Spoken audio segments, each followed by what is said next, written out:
नमस्कार साथियों, मैं सुनील सर अपने YouTube channel GIG coaching point free coaching with Sunil sir में आपका स्वागत करता हूं। साथियों, आज हम पढ़ने वाले हैं, बात करेंगे, जैसा कि आप चित्र में देख रहे हैं, महात्मा बुद्ध की। महात्मा बुद्ध, इनका जन्म भारत में ही हुआ। बौद्ध धर्म का इन्होंने प्रतिपादन किया और परीक्षा की दृष्टिकोण से बौद्ध धर्म से संबंधित एक प्रश्न अवश्य ही परीक्षा में पूछा जाता है। अक्सर परीक्षा में हम देखते हैं कि जैन धर्म से कम और बौद्ध धर्म से प्रश्न ज़्यादा हमें देखने को मिलता है।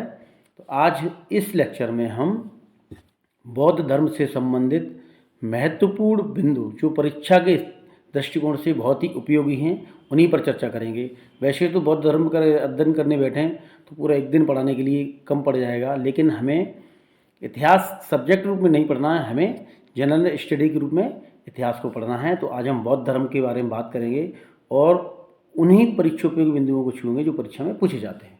चलिए छात्र, तो शुरू करते हैं। बौद्ध धर्म। बौद्ध धर्म, इसके संस्थापक महात्मा बुद्ध थे। इनके पिता शुद्धोधन वो शाक्य गण के प्रधान थे तथा माता महामाया ये कौली वंश की राजकुमारी थी। इनका जन्म 663 ईसा पूर्व में लुम्बिनी में हुआ था। साथियों, इनके बचपन का नाम सिद्धार्थ था तथा एक बार इनके पिता शुद्धोधन ने एक संत कौंडिन्य थे उनसे इनके बारे में बताने के लिए कहा, जो कि एक ज्योतिषी थे। तो कौंडिन्य ने जब इनके बारे में देखा, इनकी कुंडली देखी, तो उन्होंने देखा कि यह बालक बड़ा सन्यासी बनेगा, वो ऐसा समझ गए। लेकिन चूंकि वो शाक्यगढ़ के मुखिया थे तो उन्होंने कहा कि यह बालक या तो बड़ा सन्यासी बनेगा या महासम्राट बनेगा। ऐसा उन्होंने इनके बारे में बचपन में ही बता दिया था। 20 वर्ष की अवस्था में साथियों उन्होंने महात्मा बुद्ध ने गृहत्याग कर दिया। 29 वर्ष की अवस्था में इन्होंने गृहत्याग किया और 29 की एज में जब उन्होंने गृहत्याग किया तो उस घटना को बौद्ध धर्म में महाभिनिष्क्रमण के नाम से जाना जाता है। किस नाम से जाना जाता है?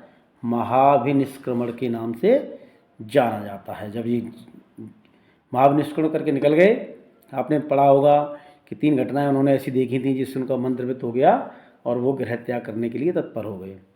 तो हम उन घटनाओं पर न जाके आगे चलते हैं, जो परीक्षोपयोगी तथ्य उन पर। सिद्धार्थ थे, उन्होंने सबसे प्रथम जाकर अलार कालम को अपना गुरु बनाया और उन्होंने अलार कालम जी से बहुत सारी विद्याएं ली। विद्याएं समाप्त हो गई तो उन्होंने कहा, गुरुदेव कुछ और बताइए। तो उन्होंने कहा कि सिद्धार्थ, मेरे पास जो शिक्षा थी वो मैं दे चुका हूँ, अब तुम्हें आगे जाना चाहिए, दूसरा गुरु करना चाहिए, उससे आप शिक्षा लें। तो फिर सिद्धार्थ आगे बढ़े और उन्होंने गुरु की ये दूसरे रुद्रक रामपुत्र थे, वो सिद्धार्थ के दूसरे गुरु थे।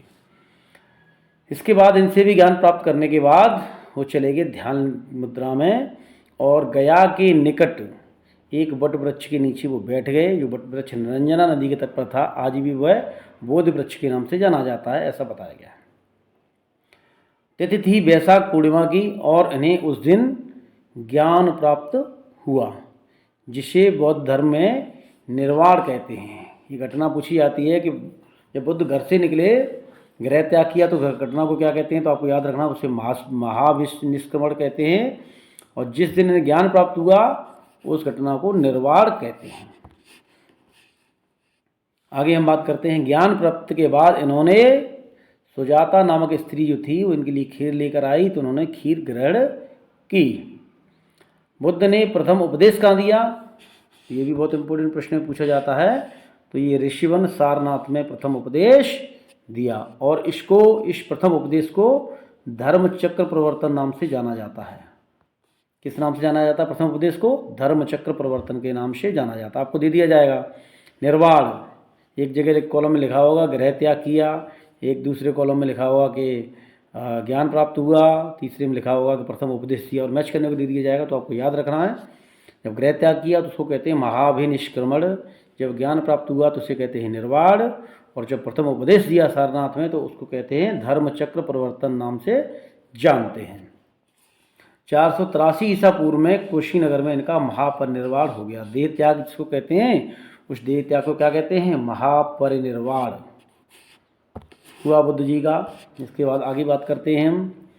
बुद्ध जी ने अपना पहला उपदेश जो दिया, महात्मा बुद्ध ने, वह अपना उपदेश ऋषिपत्तन मृगदाव नामक स्थान पर किनको दिया? अपने 5 शिष्य थे उनके, उपाली, आनंद, अश्वजीत, मोगलन्ना और श्रेयपुत्र नामक 5 शिष्यों को इन्होंने प्रथम उपदेश दिया ऋषिपत्तन में और सारनाथ में। सबसे अधिक जो उपदेश दिए बुद्ध ने वो कहाँ दिए? श्रावस्ती में। ये भी प्रश्न पूछा जाता है कि बुद्ध ने सबसे अधिक उपदेश कहाँ दिए, तो आपको याद रखना है वो श्रावस्ती में दिए। प्रथम बौद्ध भिक्षुणी कौन थी, ये भी प्रश्न आता है, तो ये भी बहुत इंपॉर्टेंट है। मैंने सारे तथ्य वही है जो परीक्षा के लिए उपयोगी, एक एक लाइन आपके एक एक प्रश्न है। प्रथम बौद्ध भिक्षुणी थी प्रजापति गौतमी, प्रजापति गौतमी, ये की प्रथम बौद्ध भिक्षुणी थी, मतलब बौद्ध संघ में महिलाओं का प्रवेश भी कराया था बुद्ध ने, और प्रथम बौद्ध भिक्षुणी थी प्रजापति गौतमी। आगे बात करते हैं बौद्ध धर्म के प्रमुख सिद्धांतों के बारे में। तो भगवान बुद्ध ने बौद्ध दर्शन के 4 प्रमुख आर्य सत्य दिए हैं, इनको 4 प्रमुख सिद्धांत कह सकते हैं, जिनमें बौद्ध धर्म का सार निहित है। बौद्ध धर्म का सार निहित है, उनको क्या कहते हैं? एक तो दुख, उन्होंने कहा है कि विश्व में सर्वत्र दुख ही दुख है। किसी भी चीज़ को आप देखो, उसको पाने की लालसा होती है तो आपको दुख होगा। दुख समुदाय क्या है? दुख के उत्पन्न होने का मूल कारण क्या है? तृष्णा, पाने की इच्छा। मान लीजिए किसी पर देखा आपने बहुत अच्छी चीज़ है तो हमारे पास भी होनी चाहिए, आई पास उसके पास मेरे पास भी होना चाहिए, दुख होना शुरू हो गया। तो दुख कुछ है नहीं, केवल दूसरे का देख के आपको जो पाने की इच्छा है कुछ भी, उसी को तृष्णा कहते हैं, उसको कहते हैं भगवान बुद्ध ने उसको दुख समुदाय कहा है। और दुख निरोध तीसरे की बात जो उन्होंने की है, दुख निरोध का तात्पर्य है कि दुख निवारण के लिए तृष्णा को नष्ट करना अनिवार्य है। जो हमारी अंदर की जिज्ञासा है, जो सामने दिख रहा है वो हमें भी मिल जाए, वो हमें भी मिल जाए, जबकि कुछ भी स्थिर नहीं है, आप स्वयं भी स्थिर नहीं है तो वो भी स्थिर नहीं है। तो इसके निवारण के लिए इस तृष्णा को जो नष्ट करना है उसको दुख निरोध नाम से संबोधित किया है भगवान बुद्ध ने। अगली जो चौथा चरण है इसका, चौथा आर्य सत्य है, वो है दुख निरोध गामिनी प्रतिपदा। उन्होंने कहा है दुख के मूल क्या है? अविद्या है, ज्ञान का अभाव है, इसी के कारण ये हमें दुख होता है। तो इस दुख की मूल जो अविद्या है उसके नाश के लिए जो 8 मार्ग बताए हैं भगवान बुद्ध ने, उनको कहते हैं अष्टांगिक मार्ग। अब अष्टांगिक मार्ग कौन से हैं तो उनके बारे में बात करते हैं हम। सम्यक दृष्टि, हमें समान दृष्टि से देखना चाहिए। सम्यक दृष्टि का मतलब ये है हम प्रत्येक वस्तु को देख सोच के समझ के देखें, वो सब नाशवान है, क्षणिक है, कुछ भी स्थायी नहीं है। संकल्प, सम्यक संकल्प नंबर 2, ऐसा संकल्प लेना चाहिए जो पूरा हो सके, उसकी वजह से हमें कष्ट न हो। सम्यक वाणी, हमारी वाणी से किसी को कोई कष्ट नहीं होना चाहिए। सम्यक कर्म, हमारे कर्मों से किसी को कष्ट नहीं होना चाहिए। सम्यक आजीव, हम इस प्रकार से अपना जीवन व्यवहार करें कि किसी को कोई कष्ट न हो, सबके लिए समान रूप से हो। सम्यक व्यायाम भी होना चाहिए, सम्यक स्मृति, और अंत में अंतिम चरण जो है वो है सम्यक समाधि। जब सम्यक समाधि की अवस्था में पहुंच जाएंगे आप, तो उसके बाद आपको भी निर्वाण की प्राप्ति हो जाएगी, ऐसा भगवान बुद्ध का कहना था। आगे चलते हैं बौद्ध दर्शन। तो बौद्ध दर्शन का मुख्य उद्देश्य क्या है? बुद्ध दर्शन का परम लक्ष्य है निर्वाण की प्राप्ति। क्या की प्राप्ति? निर्वाण की, मतलब ज्ञान की परम अवस्था में जब आप पहुंच जाएंगे तो कोई भी संसारिक दुख आपको दुखी नहीं कर सकते हैं। इसी को कहते हैं निर्वाण की प्राप्ति। और भगवान बुद्ध ने ये भी कहा ये कहीं स्वर्ग वगैरह में जाके नहीं, ये यहीं पर मिलेगी, इसी जन्म में इसको निर्वाण को प्राप्त किया जा सकता है, आगे के लिए कुछ नहीं। अगला चरण भगवान बुद्ध ने कहा है कि बौद्ध धर्म पर सांख्य दर्शन का प्रभाव काफ़ी था। कर्मवाद की मान्यता है, कर्म प्रधान विश्व रच रखा, जैसा अपनी गीता में भी लिखा है वैसे ही उन्होंने बौद्ध धर्म में भी कर्म को ही प्रधानता दी गई है, तथा कर्म की मान्यता है और तर्क को प्रधानता है। उन्होंने कहा अगर ज्ञान होगा तो हर चीज़ को तर्क की कसौटी पर परखिए, फिर उसको सत्य मानिए, अंधानुकरण किसी का नहीं कर रहा है।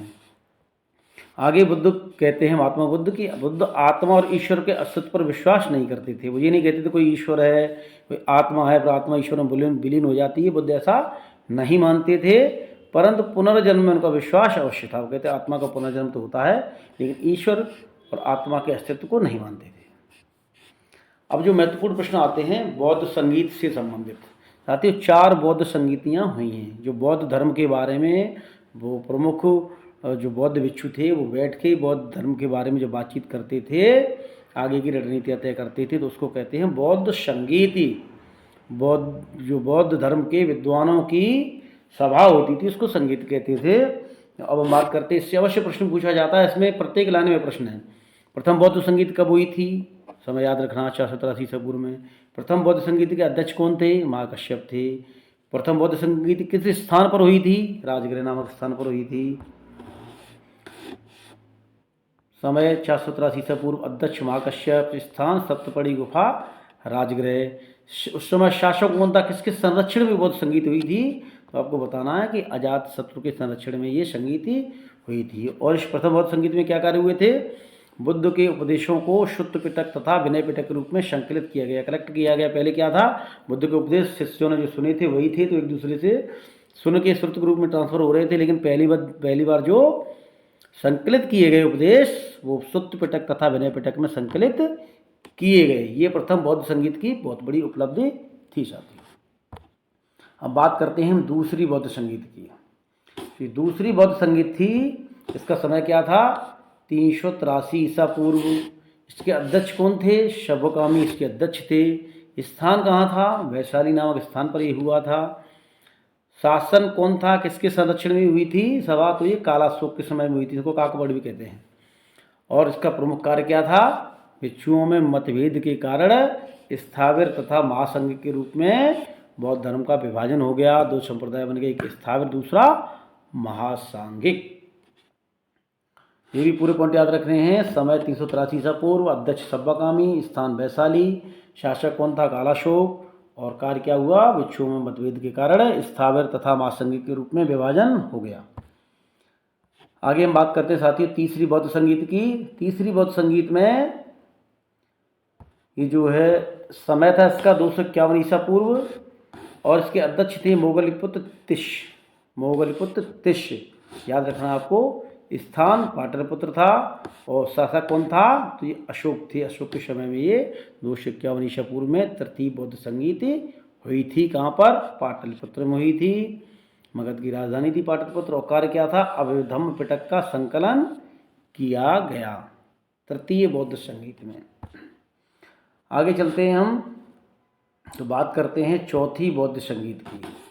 चौथी बौद्ध संगीत साथियों हुई थी प्रथम शताब्दी ईसा पूर्व में। कोई निश्चित डेट नहीं, निश्चित डेट के संबंध में अलग अलग वो भी है, तो आपको यह याद रखना है। प्रथम शताब्दी ईसा पूर्व में हुई थी। इसके अध्यक्ष भी थे और इसमें उपाध्यक्ष भी थे। पहले आपने जो भी सभाएं देखी, संगीतियाँ देखी, उसमें कोई उपाध्यक्ष नहीं थे, लेकिन इसमें उपाध्यक्ष भी थे और वो भी बहुत महत्वपूर्ण व्यक्ति थे। तो अध्यक्ष थे इसके वसुमित्र और उपाध्यक्ष थे अश्वघोष। दोनों ही याद रखने के। चतुर्थ बौद्ध संगीत में उपाध्यक्ष कौन थे? तो आपको रखना है याद, अश्वघोष। और अध्यक्ष कौन थे? वसुमित्र।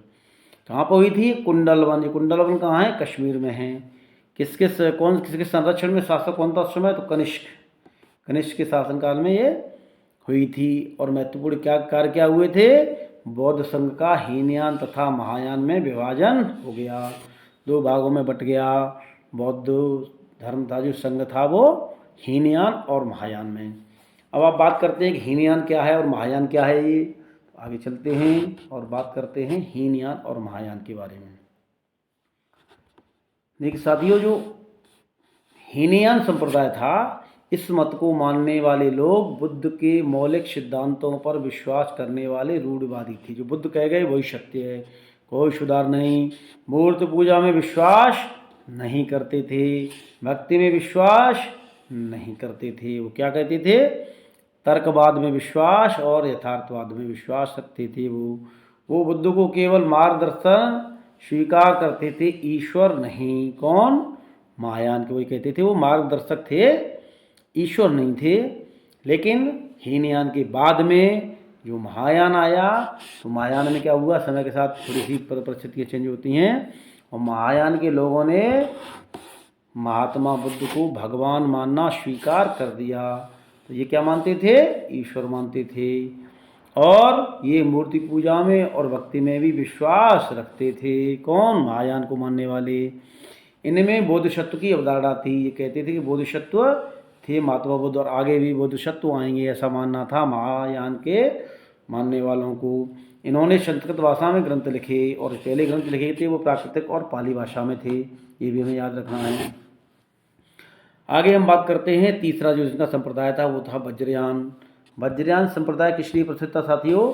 तो वज्रयान जो आपका था वो 7वीं सदी में जो बाद में आके 600-700 साल बाद ये जो है बना। और इसमें तंत्र मंत्र का बहुत प्रभाव था। जो तंत्र मंत्र करने वाले लोग थे वो वज्रयान को मानते थे बौद्ध धर्म में। इस संप्रदाय के लोग तारा नामक देवी की पूजा करते थे। तारा देवी, ये तंत्र पूजा करने वाले लोग आज भी इनकी पूजा करते हैं। बौद्ध धर्म से संबंधित कुछ अन्य महत्वपूर्ण बिंदु भी हैं, वो भी आपको याद रखने हैं। नागार्जुन को भारत का आइंस्टीन कहा जाता था क्योंकि उन्होंने शून्यवाद का सिद्धांत का प्रतिपादन किया था। हीनयान का अस्तित्व कहाँ पर है? श्रीलंका, बर्मा, जावा, सुमात्रा आदि देशों में हीनयान का अस्तित्व है। और महायान का अस्तित्व कहाँ साथियों? तो महायान का अस्तित्व कहाँ है? जापान, कोरिया आदि देशों में है, थाईलैंड वगैरह में आपको देखने को मिलेगा। महायान के लोग मानते थे कि भगवान बोधिसत्व हैं, तो उनका ये भी मानना था कि सुजन तथा मैत्रेय दो भावी बोधिसत्व हैं, इनका आगे अवतार होगा, ऐसा मानती थी वो महायान के मानने वाले। और स्वर्गीय बुद्ध को वो अमिताभ कहते हैं। क्या कहते हैं? अमिताभ, अमिताभ नहीं अमिताभ। तो ये तो साथियों बौद्ध धर्म से संबंधित महत्वपूर्ण बिंदु। अब हम कुछ उस समय उस काल में जो 600 BC में कुछ अन्य धार्मिक संप्रदाय भी थे महत्वपूर्ण, उनसे भी प्रश्न आते हैं, तो उनके बारे में भी बात करते हैं। ये भी अक्सर कर पूछा जाता है कि यदि बौद्ध धर्म से प्रश्न चूक गया तो यहाँ से आ जाएगा। तो हमें क्या याद रखना है? संप्रदाय और उसके संस्थापक कौन हैं। ये संप्रदाय ज़्यादा नहीं, 5 ही हैं मुख्य, उनके बारे में आपको याद रखने हैं। आजीवक संप्रदाय के संस्थापक कौन थे? मक्खलिपुत्र घोषाल। आजीवक संप्रदाय के संस्थापक मक्खलिपुत्र घोषाल। अक्रियावादी पूरण कश्यप। और उच्छेदवादी थे आपके अजित केशकम्बलिन। नित्यवादी थे पकुत कच्चायन। और संदेहवादी थे संजय वेलट्ठलिपुत्र। फिर से आप एक बार दोहराएंगे। संप्रदाय आजीव संप्रदाय, संस्थापक मक्खलिपुत्र घोषाल, अक्रियावादी पूरण कश्यप, उच्छेदवादी अजित केशकम्बलिन, नित्यवादी पकुत कच्चायन, संदेहवादी संजय वेलट्ठलिपुत्र। ये हो गया साथियों महत्वपूर्ण जो भी बिंदु थे वो हमने सारे बता दिए आपको। और ऐसे ही महत्वपूर्ण जानकारी के लिए अब आप हमारे YouTube channel GIG coaching point free coaching विश्वनी सर में जुड़े रहिए। मैं प्रतिदिन एक ऐसा वीडियो लेकर आता हूं, आपको शॉर्ट में डिटेल में जो उस चैप्टर से संबंधित जितने भी परीक्षा उपयोगी प्रश्न बन सकते हैं उन सभी मैं कंटेंट को इस लेक्चर में समाहित करने की पूरी कोशिश करता हूँ। साथियों, thank you for watching our YouTube channel GIG Coaching Point. For regular updates, likes and share and subscribe our YouTube channel GIG Coaching Point. Thank you so much.